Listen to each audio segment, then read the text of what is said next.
ನೀವು ನೋಡ್ತಾ ಇದ್ದೀರಾ ಸ್ಪೀಡ್ ನ್ಯೂಸ್. ನಾನು ಅಮೃತ ಶ್ರೀಕಂಠ.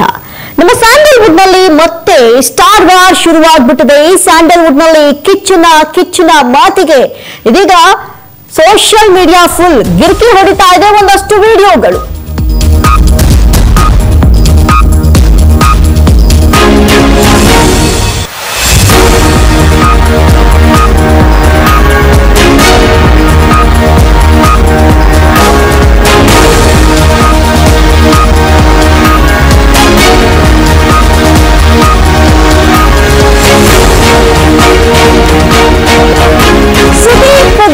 ಫ್ಯಾನ್ಸ್ ವಾರ್ ಮತ್ತೆ ಶುರುವಾಗ್ಬಿಟ್ಟಿದೆ. ಸ್ಯಾಂಡಲ್ವುಡ್ ನಲ್ಲಿ ಸ್ಟಾರ್ ವಾರ್ ಶುರುವಾಗಿರೋದು ಸದ್ಯಕ್ಕೆ ಮಾತಿನ ಸಂಚಲನ ಅತಿಯಾಗಿ ಕೇಳಿ ಬರ್ತಾ ಇದೆ. ಈ ಸೂಪರ್ ಸ್ಟಾರ್ ಗಳ ಸಿನಿಮಾ ಮೇಲೆ ಸಿಟ್ಟು ತೋರಿಸಿದ್ರ ಹಾಗಾದ್ರೆ ಕಿಚ್ಚ ಎನ್ನುವಂತಹ ಪ್ರಶ್ನೆ ಉದ್ಭವಿಸಿದೆ. ಹುಬ್ಬಳ್ಳಿಯ ವೇದಿಕೆ ಮೇಲೆ ರನ್ನನ ಒಂದಷ್ಟು ಮಾತುಗಳು ವೈರಲ್ ಆಗೋದ್ರ ಜೊತೆಗೆ ಸ್ಟಾರ್ ವಾರ್ಗೆ ಇದೀಗ ಆಹ್ವಾನ ಕೊಟ್ಟಂತಿದೆ. ಗಮನಿಸಬಹುದು ನೀವು, ಒಂದು ಕಡೆ ಡೆವಿಲ್ ರಿಲೀಸ್ ಆಯಿತು. ರೇಣುಕಾ ಸ್ವಾಮಿ ಕೊಲೆ ಪ್ರಕರಣದಲ್ಲಿ ದರ್ಶನ್ ಜೈಲ್ ಪಾಲಾಗಿದ್ದಾರೆ. ಈ ಸಂದರ್ಭದಲ್ಲಿ ದರ್ಶನ್ ಪತ್ನಿ ವಿಜಯಲಕ್ಷ್ಮಿ ರಾಜ್ಯಾದ್ಯಂತ ಒಂದು ಕಡೆ ಡೆವಿಲ್ ಪ್ರಚಾರದ ಕಾರ್ಯದಲ್ಲಿ ಬ್ಯುಸಿ ಆಗಿದ್ರು. ಒಂದು ಕಡೆ ಮಾರ್ಕ್ ಕೂಡ ಇದೆ, ಡಿಸೆಂಬರ್ 25ರಂದು ರಿಲೀಸ್ ಆಗೋದಕ್ಕೆ ಸಿದ್ಧತೆಯನ್ನು ಮಾಡಿಕೊಳ್ತಾ ಇದೆ. ಈ ಸಂದರ್ಭದಲ್ಲಿ ಹುಬ್ಬಳ್ಳಿಯಲ್ಲಿ ನಡೆದಂತಹ ಒಂದು ಪ್ರೀ ಈವೆಂಟ್ ಕಾರ್ಯಕ್ರಮದಲ್ಲಿ ಕಿಚ್ಚ ಆಡಿರುವಂತಹ ಮಾತು ಈಗ ಸ್ಟಾರ್ ವಾರ್ಗೆ ಆಹ್ವಾನ ಕೊಟ್ಟಂತಿದೆ. ಒಂದು ಕಡೆ ಯುದ್ಧಕ್ಕೆ ನಿಂತಿದೆ. ಇದು ಕಿಚ್ಚ ಹೇಳಿರುವಂತಹ ಮಾತು. ನಾವು ಯುದ್ಧಕ್ಕೂ ಸಿದ್ಧ, ಮಾತಿಗೂ ಬದ್ಧ. ಮಾರ್ಕ್ ಪ್ರೀ ರಿಲೀಸ್ ಈವೆಂಟ್ ನಲ್ಲಿ ಸುದೀಪ್ ಮಾತನಾಡಿದ್ದಾರೆ. ಸೈಲೆಂಟ್ ಆಗಿರೋದು ಒಳ್ಳೇದೋ ಕೆಟ್ಟದ್ದೋ ನನಗೆ ಗೊತ್ತಿಲ್ಲ. ನಿಮ್ಮನ್ನು ಕೆಣಕಿದ್ರೆ ನೀವು ಅವ್ರದ್ದೇ ಭಾಷೆಯಲ್ಲಿ ಉತ್ತರ ಕೊಡಿ ಅಂತ ಹೇಳಿದ್ದಾರೆ ಕಿಚ್ಚ. ಹಾಗಾದ್ರೆ ಕಿಚ್ಚ ಫ್ಯಾನ್ಸ್ಗೆ ಕರೆ ಕೊಟ್ಬಿಟ್ರ?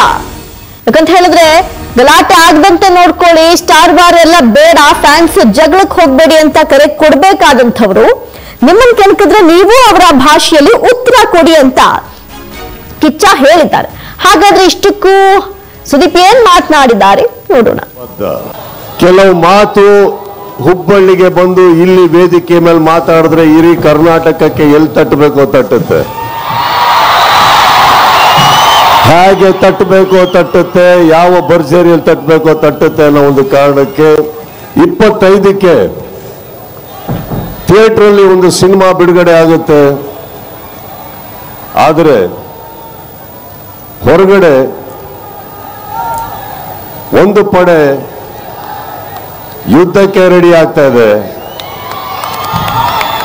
ಈ ವೇದಿಕೆ ಮೇಲಿಂದ ಹೇಳ್ತಾ ಇದ್ದೀನಿ, ಯುದ್ಧಕ್ಕೆ ಸಿದ್ಧ. ಯಾಕಂದ್ರೆ ನಾವು ನಮ್ಮ ಮಾತಿಗೆ ಬದ್ಧ. ಕೆಲವೊಮ್ಮೆ ನನಗನ್ಸುತ್ತೆ ಸೈಲೆಂಟ್ ಆಗಿರೋದು ಒಳ್ಳೇದೋ ಕೆಟ್ಟದೋ ಗೊತ್ತಿಲ್ಲ, ಆದರೆ ನಿಮಗಳಿಗೋಸ್ಕರ, ನನ್ನ ಸ್ನೇಹಿತರು ನೀವೆಲ್ಲ ಚೆನ್ನಾಗಿರ್ಬೇಕು ಅನ್ನೋ ಒಂದೇ ಒಂದು ಕಾರಣಕ್ಕೋಸ್ಕರ, ನಾವೆಲ್ಲರೂ ಒಳ್ಳೆಯ ಹೆಸರಲ್ಲಿ ಇರಬೇಕು ಅನ್ನೋ ಒಂದೇ ಕಾರಣಕ್ಕೆ ನಾನು ಬಾಯಿ ಎಲ್ಲದನ್ನು ಮುಚ್ಕೊಂಡಿದ್ದೆ ಹೊರತು ಬಾಯಿ ಇಲ್ಲ ಅಂತಲ್ಲ. ಬಹಳಷ್ಟು ಕಲ್ಲಿನ ಹೋರಾಟ ನನ್ನಿಂದ, ನನ್ನ ಸಹನೆಯಿಂದ ನಿಮ್ಗಳ ಮೇಲೆ ಬೀಳ್ತಾನೆ ಇರುತ್ತೆ. ಅದನ್ನ ತಾವು ತಡ್ಕೊಂಡು ಬರ್ತಾನೆ ಇದ್ದೀರಿ. ಈಗ ಹೇಳ್ತಾ ಇದ್ದೀನಿ, ತಡೆಯೋ ತನಕ ತಡೀರಿ, ಮಾತಾಡೋ ಟೈಮಲ್ಲಿ ಮಾತಾಡಿ. ಕೆಲವು ಒಂದು ಕಡೆ ನೀವು ಇಲ್ಲಿ ಗಮನಿಸಬಹುದು ಕಿಚ್ಚ ಯಾವ ರೀತಿ ಮಾತನಾಡಿದ್ದಾರೆ ಅಂತ. ಇದಕ್ಕೆ ಪ್ರತಿಯಾಗಿ ಅಭಿಮಾನಿಗಳೇ ನೀವು ಸುಮ್ಮನೆ ಇರಬೇಡಿ, ಕಿಚ್ಚನ ಮಾತಿಗೆ ದರ್ಶನ್ ಪತ್ನಿ ವಿಜಯಲಕ್ಷ್ಮಿ ತಿರುಗೇಟು ಕೊಟ್ಟಂತಾಗುತ್ತೆ. ದರ್ಶನ್ ಜೈಲಿನಲ್ಲಿದ್ದಾಗ ಕೆಲವರು ಹೇಳಿಕೆ ಕೊಡ್ತಾರೆ, ಫ್ಯಾನ್ಸ್ ಬಗ್ಗೆ ವೇದಿಕೆ ಮೇಲೆ ಮಾತನಾಡ್ತಾರೆ. ಆದ್ರೆ ದರ್ಶನ್ ಹೊರಗಡೆ ಇದ್ರೆ ಇವರೆಲ್ಲ ಮಾತಾಡ್ತಾ ಇರಲಿಲ್ಲ. ನೋಡಿ, ಇದು ಪ್ರತಿ ಕೌಂಟರ್ ಅಂತ ಹಾಗಾದ್ರೆ ಭಾವಿಸಬಹುದಾ? ಯಾಕಂತ ಹೇಳಿದ್ರೆ ಒಂದು ಕಡೆ ಯುದ್ಧಕ್ಕೆ ಸಿದ್ಧ, ಮಾತಿಗೂ ಬದ್ಧ, ಸುಮ್ಮನೆ ಇದ್ದೀವಿ ಅಂದ್ರೆ ನಮ್ ಸಹನೆ ಬೇರೆಯದ್ದೇ ರೀತಿ ಇದ್ದು ಅಂತ ಕಿಚ್ಚ ಒಂದಷ್ಟು ಮಾತನಾಡ್ತಾರೆ. ಸದ್ಯಕ್ಕೆ ಕಿಚ್ಚಿನ ಮಾತಿಗೆ ದರ್ಶನ್ ಪತ್ನಿ ಟಾಂಗ್ ಕೊಟ್ಟಿದ್ದಾರೆ ಅಂತ ಹೇಳಲಾಗ್ತಾ ಇದೆ. ದರ್ಶನ್ ಬಗ್ಗೆ ಹೇಳುವವರ ಬಗ್ಗೆ ನಾನು ತಲೆ ಕೆಡಿಸಿಕೊಳ್ಳಲ್ಲ. ದರ್ಶನ್ ಅಭಿಮಾನಿಗಳು ತಲೆ ಕೆಡಿಸಿಕೊಳ್ಬೇಡಿ. ದಾವಣಗೆರೆಯಲ್ಲಿ ದರ್ಶನ್ ಪತ್ನಿ ವಿಜಯಲಕ್ಷ್ಮಿ ಟಾಂಗ್ ಕೊಟ್ಟಿರೋದು ಒಂದು ಕಡೆ ನೋಡ್ಬೋದು. ಈ ಕಡೆ ವಿಜಯಲಕ್ಷ್ಮಿ ಕೂಡ ಹೇಳ್ತಾರೆ, ನಾವು ಬೇಜಾರ್ ಮಾಡ್ಕೊಳ್ಳಲ್ಲ, ನಾವು ಕೋಪ ಮಾಡ್ಕೊಳ್ಳಲ್ಲ ಅಂತ ಒಂದಷ್ಟು ಮಾತನಾಡಿರುವಂತಹ ವಿಡಿಯೋ ದರ್ಶನ್ ಬಹಳಷ್ಟು ವೈರಲ್ ಆಗಿತ್ತು. ಅದೇ ಮಾತನ್ನ ವಿಜಯಲಕ್ಷ್ಮಿ ಮತ್ತೆ ಪುನರುಚ್ಚರಿಸ್ತಾರೆ. ಹಾಗಾದ್ರೆ ವಿಜಯಲಕ್ಷ್ಮಿ ಏನ್ ಹೇಳಿದ್ದಾರೆ ಕೇಳೋಣ.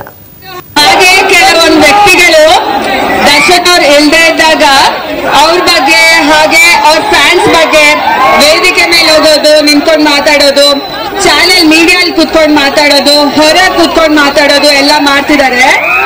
ಅದೇ ಜನಗಳು ದರ್ಶನ್ ಅವ್ರು ಇದ್ದಾಗ ಅವ್ರು ಬೆಂಗಳೂರಲ್ಲಿ ಇರ್ತಾರಾ ಇಲ್ವಾ ಅಂತಾನೆ ಗೊತ್ತಾಗಲ್ಲ, ಎಲ್ಲಿ ಮಾಯ ಆಗ್ತಾರೆ ಅಂತಾನೂ ಗೊತ್ತಾಗಲ್ಲ.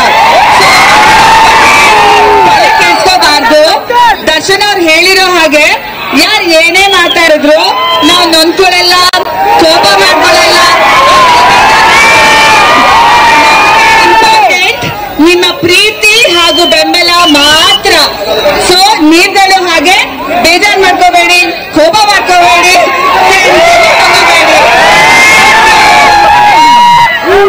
ಹಾಗೆ ಕೆಲವೊಂದು ವ್ಯಕ್ತಿಗಳು ದರ್ಶನ್ ಅವ್ರು ಇಲ್ದೇ ಇದ್ದಾಗ ಅವ್ರ ಬಗ್ಗೆ ಹಾಗೆ ಅವ್ರ ಫ್ಯಾನ್ಸ್ ಬಗ್ಗೆ ವೇದಿಕೆ ಮೇಲೆ ಹೋಗೋದು, ನಿಂತ್ಕೊಂಡು ಮಾತಾಡೋದು, ಚಾನೆಲ್ ಮೀಡಿಯಲ್ಲಿ ಕುತ್ಕೊಂಡು ಮಾತಾಡೋದು, ಹೊರ ಕುತ್ಕೊಂಡು ಮಾತಾಡೋದು ಎಲ್ಲ ಮಾಡ್ತಿದ್ದಾರೆ. ಅದೇ ಜನಗಳು ದರ್ಶನ್ ಅವ್ರು ಇದ್ದಾಗ ಅವ್ರು ಬೆಂಗಳೂರಲ್ಲಿ ಇರ್ತಾರಾ ಇಲ್ವಾ ಅಂತಾನೆ ಗೊತ್ತಾಗಲ್ಲ, ಎಲ್ಲಿ ಮಾಯ ಆಗ್ತಾರೆ ಅಂತಾನೂ ಗೊತ್ತಾಗಲ್ಲ. ಕೇಳಿಸ್ಕೋಬಾರ್ದು. ದರ್ಶನ್ ಅವ್ರು ಹೇಳಿರೋ ಹಾಗೆ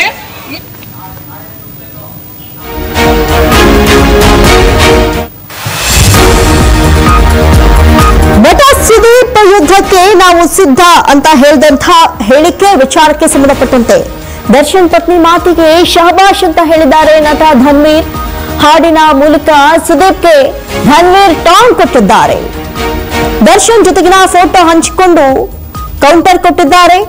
ಕಾಡಲ್ಲಿ ಎಲ್ಲಾ ಪ್ರಾಣಿ ಇರುತ್ತೆ, ಆದ್ರೆ ಕಾಡಿನ ರಾಜ ಯಾವತ್ತಿದ್ರೂ ಸಿಂಹಾನೇ ಅಂತ ಹೇಳಿದ್ದಾರೆ. ಒಂದು ಕಡೆ ದರ್ಶನ್ ಪತ್ನಿ ಪ್ರತಿ ಕೌಂಟರ್ಗೆ ಧನ್ವೀರ್ ಶಹಬಾಷ್ ಗಿರಿ ಕೊಟ್ಟಿದ್ದಾರೆ. ಯಾಕಂತ ಹೇಳಿದ್ರೆ ದರ್ಶನ್ ಪತ್ನಿಯವರು ಕೂಡ ಈಗಾಗಲೇ ರಿಯಾಕ್ಷನ್ ಕೊಟ್ಟಿದ್ದಾರೆ. ಇಂಡೈರೆಕ್ಟ್ ಆಗಿ ಫ್ಯಾನ್ಸ್ ಗಳಿಗೆ ತಮ್ಮ ತಮ್ಮ ಸಂದೇಶವನ್ನ ಹಾಗಾದ್ರೆ ರವಾನಿಸ್ತಾ ಇದ್ದಾರೆ. ಎಲ್ಲ ಒಂದು ಕಡೆ ಸಹಜವಾಗಿನೇ ನಾವು ಗಮನಿಸಬಹುದು, ಫ್ಯಾನ್ಸ್ ವಾರ್ ಯಾವಾಗ್ಲೂ ಇದ್ದೇ ಇರುತ್ತೆ, ನಿರಂತರವಾಗಿದ್ದೇ ಇರುತ್ತೆ. ಆದ್ರೆ ಈ ರೀತಿ ಪ್ರತಿ ಕೌಂಟರ್ ಕೊಟ್ರೆ ಬಹುಶಃ ಫ್ಯಾನ್ಸ್ ವಾರ್ ಮತ್ತಷ್ಟು ಜಾಸ್ತಿ ಆಗುವಂತಹ ಸಾಧ್ಯತೆ ಇರುತ್ತೆ. ಯಾರೇ ಹೇಳಿಕೆ ಕೊಡೋದಕ್ಕಿಂತ ಮೊದಲು ಸ್ವಲ್ಪ ಎಚ್ಚರಿಕೆಯಿಂದ ಕೊಡ್ಬೇಕಾಗಿತ್ತು ಅಂತ ನೋಡ್ಬೋದು. ನೀವು ಒಂದ್ ಕಡೆ ಹುಬ್ಬಳ್ಳಿಯಲ್ಲಿ ಸುದೀಪ್ ಮಾತನಾಡ್ತಾರೆ, ಯುದ್ಧಕ್ಕೆ ನಾವು ಸಿದ್ಧ ಅಂತ ಹೇಳ್ತಾರೆ, ಪದೇ ಪದೇ ಕೆಣಕಿದ್ರೆ ಸುಮ್ಮನೆ ಇರಬೇಡಿ ಅಂತ ಹೇಳ್ಕೊಡ್ತಾರೆ. ಒಂದು ಕಡೆ ದರ್ಶನ್ ಪತ್ನಿಯವರು ಕೂಡ ಈಗಾಗಲೇ ಪ್ರಚಾರದ ಕಾರ್ಯದಲ್ಲಿ ಮೊನ್ನೆಯಷ್ಟೇ ಮಂಡ್ಯಕ್ಕೆ ಬಂದಿದ್ರು. ಆ ನಂತರದಲ್ಲಿ ಸದ್ಯಕ್ಕೆ ಫ್ಯಾನ್ಸ್ಗೆ ವಿಜಯಲಕ್ಷ್ಮಿನೇ ಈಗ ನೀವೆಲ್ಲ ಗಮನಿಸಬಹುದು, ಅತ್ತಿಗೆ ದೇವತೆ ಅಂತೆಲ್ಲ ಕರೆದು ಅಷ್ಟರ ಮಟ್ಟಿಗೆ ಫ್ಯಾನ್ಸ್ ಸದ್ಯಕ್ಕೆ ವಿಜಯಲಕ್ಷ್ಮಿ ಅವರಿಗೆ ತುಂಬಾ ಸಪೋರ್ಟ್ ಮಾಡ್ತಾ ಇದ್ದಾರೆ. ಇನ್ನೊಂದು ಕಡೆ ವಿಜಯಲಕ್ಷ್ಮಿ ಅವರು ಆಡಿರುವಂತಹ ಮಾತಿಗೆ ಧನ್ವೀರ್ ಅವರು ದರ್ಶನ್ ಫೋಟೋಗಳನ್ನ ಹಾಕೊಂಡು ಯಾವತ್ತಿದ್ರೂ ಕಾಡಿನ ರಾಜ ಸಿಂಹನೇ, ಕಾಡಲ್ಲಿ ಬಹಳಷ್ಟು ಪ್ರಾಣಿಗಳಿರುತ್ತೆ ಆದ್ರೆ ಕಾಡಿನ ರಾಜ ಸಿಂಹನೇ ಅಂತ ಒಂದಷ್ಟು ಕೌಂಟರ್ಗಳನ್ನ ಕೊಡುವಂತಹ ಕೆಲಸ ನಡೀತಾ ಇರೋದನ್ನ ನೋಡಿದ್ರೆ ಎಲ್ಲ ಒಂದ್ ಕಡೆ ಸ್ಟಾರ್ ವಾರ್ ಬಹಳಷ್ಟು ಜಾಸ್ತಿ ಆಗುವಂತಹ ಲಕ್ಷಣ ಕಾಣಿಸ್ತಾ ಇದೆ. ಒಂದು ಕಡೆ ಯುದ್ಧಕ್ಕೆ ನಿಂತಿದೆ ಅಂತ ಮಾರ್ಮಿಕವಾಗಿ ಸುದೀಪ್ ಮಾತನಾಡ್ತಾರೆ. ಅದರಲ್ಲೂ ಕೂಡ ಈಗಾಗಲೇ ಡೆವಿಲ್ ರಿಲೀಸ್ ಆಗಿದೆ, ಆದ್ರೆ ಮಾರ್ಕ್ ಡಿಸೆಂಬರ್ 25ಕ್ಕೆ ಬರ್ತಾ ಇದೆ. ಯಾವ ಅರ್ಥದಲ್ಲಿ ಸುದೀಪ್ ಹೇಳಿದಾರೋ ಗೊತ್ತಿಲ್ಲ. ಯಾಕಂತ ಹೇಳಿದ್ರೆ ಮಾರ್ಕ್ಗೆ ಯಾವುದು ಕಾಂಪಿಟೇಷನ್ ಇದೆ ಅದ್ರ ಬಗ್ಗೆ ಮಾತನಾಡಿರಬಹುದಾ ಅಂತ ಕೂಡ ಅಂದಾಜು ಮಾಡ್ಲಾಗ್ತಾ ಇದೆ. ಆದ್ರೆ ಪದೇ ಪದೇ ನಮ್ಮನ್ನ ಕೆಣಕಿದ್ರೆ ನಾವು ಕೂಡ ಸುಮ್ಮನಿರೋದಿಲ್ಲ ಎನ್ನುವಂತಹ ಸಂದೇಶ ಏನಿದೆ. ಪದೇ ಪದೇ ಕಿಚ್ಚನ ಫ್ಯಾನ್ಸ್ ಅನ್ನ ಕೆಣಕ್ತಾ ಇರೋದು ದರ್ಶನ್ ಫ್ಯಾನ್ಸ್ ಎನ್ನುವಂತಹ ರೀತಿಯಲ್ಲಿ ಅರ್ಥೈಸಲಾಗ್ತಾ ಇದೆ. ಒಟ್ಟಾರೆ ಇದಕ್ಕೆ ಪ್ರತಿಯಾಗಿ ವಿಜಯಲಕ್ಷ್ಮಿ ಅವರು ಕೂಡ ಕೌಂಟರ್ ಕೊಡ್ತಾರೆ. ಕೆಲವೊಬ್ರು ದರ್ಶನ್ ಇಲ್ಲ ಅಂತ ಹೇಳಿ ಬಾಯಿಗೆ ಬಂದಂಗೆ ಮಾತನಾಡ್ತಾ ಇದ್ದಾರೆ, ವೇದಿಕೆಗಳಲ್ಲಾಗಿರ್ಬಹುದು ಅಥವಾ ಈ ಮಾಧ್ಯಮದ ಮುಂದೆ ಆಗಿರ್ಬಹುದು, ಬೇಕಾಬಿಟ್ಟಿ ಮಾತನಾಡ್ತಾರೆ. ಆದ್ರೆ ದರ್ಶನ್ ಬೆಂಗಳೂರಿನಲ್ಲಿ ಇದ್ದಾಗ ಯಾರು ಕೂಡ ಬೆಂಗಳೂರಲ್ಲಿ ಇದ್ದಾರೋ ಇಲ್ವೋ ಅನ್ನೋ ಅಷ್ಟರ ಮಟ್ಟಿಗೆ ಇರ್ತಾ ಇದ್ರು ಅಂತ ಸುದೀಪ್ಗೆ ಕೌಂಟರ್ ಕೊಟ್ಟಿದ್ದಾರೆ.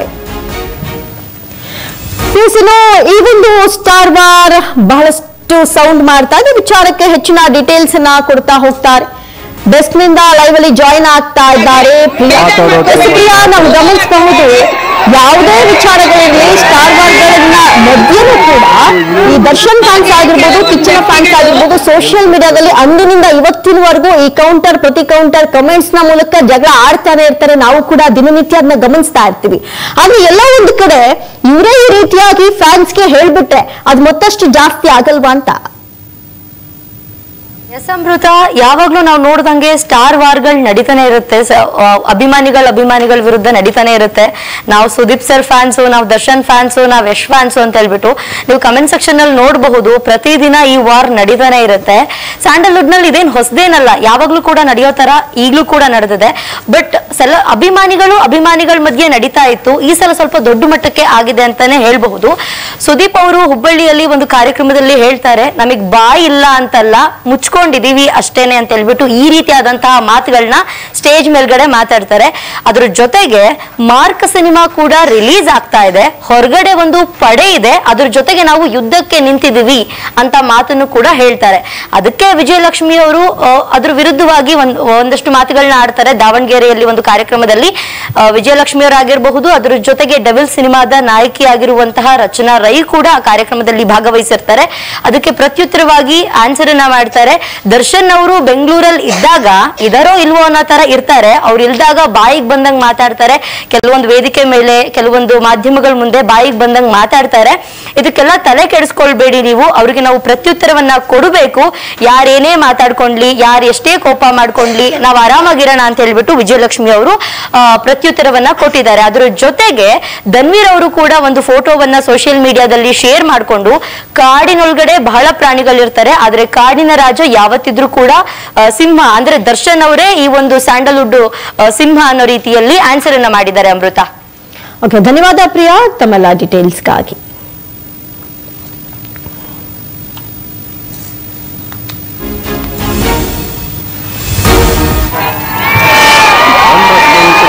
ಚೆನ್ನಾಗಿರ್ಬೇಕು ಅನ್ನೋ ಒಂದೇ ಒಂದು ಕೆಲವು ಮಾತು ಹುಬ್ಬಳ್ಳಿಗೆ ಬಂದು ಇಲ್ಲಿ ವೇದಿಕೆ ಮೇಲೆ ಮಾತಾಡಿದ್ರೆ ಇಡೀ ಕರ್ನಾಟಕಕ್ಕೆ ಎಲ್ಲಿ ತಟ್ಟಬೇಕು ತಟ್ಟುತ್ತೆ,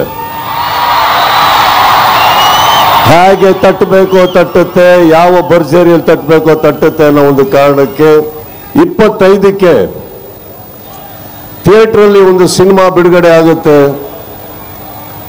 ಆದರೆ ಹೊರಗಡೆ ಒಂದು ಪಡೆ ಯುದ್ಧಕ್ಕೆ ರೆಡಿ ಆಗ್ತಾ ಇದೆ. ಈ ವೇದಿಕೆ ಮೇಲಿಂದ ಹೇಳ್ತಾ ಇದ್ದೀನಿ, ಯುದ್ಧಕ್ಕೆ ಸಿದ್ಧ. ಯಾಕಂದ್ರೆ ನಾವು ನಮ್ಮ ಮಾತಿಗೆ ಬದ್ಧ. ಕೆಲವೊಮ್ಮೆ ನನಗನ್ಸುತ್ತೆ ಸೈಲೆಂಟ್ ಆಗಿರೋದು ಒಳ್ಳೇದೋ ಕೆಟ್ಟದೋ ಗೊತ್ತಿಲ್ಲ, ಆದರೆ ನಿಮಗಳಿಗೋಸ್ಕರ, ನನ್ನ ಸ್ನೇಹಿತರು ನೀವೆಲ್ಲ ಚೆನ್ನಾಗಿರ್ಬೇಕು ಅನ್ನೋ ಒಂದೇ ಒಂದು ಕಾರಣಕ್ಕೋಸ್ಕರ ನಾವೆಲ್ಲರೂ ಒಳ್ಳೆಯ ಹೆಸರಲ್ಲಿ ಇರಬೇಕು ಅನ್ನೋ ಒಂದೇ ಕಾರಣಕ್ಕೆ ನಾನು ಬಾಯಿ ಎಲ್ಲದನ್ನು ಮುಚ್ಕೊಂಡಿದ್ದೆ ಹೊರತು ಬಾಯಿ ಇಲ್ಲ ಅಂತಲ್ಲ. ಬಹಳಷ್ಟು ಕಲ್ಲಿನ ಹೋರಾಟ ನನ್ನಿಂದ, ನನ್ನ ಸಹನೆಯಿಂದ ನಿಮ್ಗಳ ಮೇಲೆ ಬೀಳ್ತಾನೆ ಇರುತ್ತೆ. ಅದನ್ನ ತಾವು ತಡ್ಕೊಂಡು ಬರ್ತಾನೆ ಇದ್ದೀರಿ. ಈಗ ಹೇಳ್ತಾ ಇದ್ದೀನಿ, ತಡೆಯೋ ತನಕ ತಡೀರಿ, ಮಾತಾಡೋ ಟೈಮಲ್ಲಿ ಮಾತಾಡಿ. ನೀವುಗಳು ಹಾಗೆ ಬೇಜಾರು ಮಾಡ್ಕೋಬೇಡಿ. ಹಾಗೆ ಕೆಲವೊಂದು ವ್ಯಕ್ತಿಗಳು ದರ್ಶನ್ ಅವ್ರು ಇಲ್ದೇ ಇದ್ದಾಗ ಅವ್ರ ಬಗ್ಗೆ, ಹಾಗೆ ಅವ್ರ ಫ್ಯಾನ್ಸ್ ಬಗ್ಗೆ ವೇದಿಕೆ ಮೇಲೆ ಹೋಗೋದು, ನಿಂತ್ಕೊಂಡು ಮಾತಾಡೋದು, ಚಾನೆಲ್ ಮೀಡಿಯಲ್ಲಿ ಕೂತ್ಕೊಂಡು ಮಾತಾಡೋದು, ಹೊರ ಕೂತ್ಕೊಂಡು ಮಾತಾಡೋದು ಎಲ್ಲ ಮಾಡ್ತಿದ್ದಾರೆ. ಅದೇ ಜನಗಳು ದರ್ಶನ್ ಅವ್ರು ಇದ್ದಾಗ ಅವ್ರು ಬೆಂಗಳೂರಲ್ಲಿ ಇರ್ತಾರಾ ಇಲ್ವಾ ಅಂತಾನೆ ಗೊತ್ತಾಗಲ್ಲ, ಎಲ್ಲಿ ಮಾಯ ಆಗ್ತಾರೆ ಅಂತಾನೂ ಗೊತ್ತಾಗಲ್ಲ. ತಲೆ ಕೆಡ್ಸ್ಕೋಬಾರ್ದು. ದರ್ಶನ್ ಅವ್ರು ಹೇಳಿರೋ ಹಾಗೆ ಯಾರು ಏನೇ ಮಾತಾಡಿದ್ರು ನಾವು ನೊಂದ್ಕೊಳ್ಳಲ್ಲ.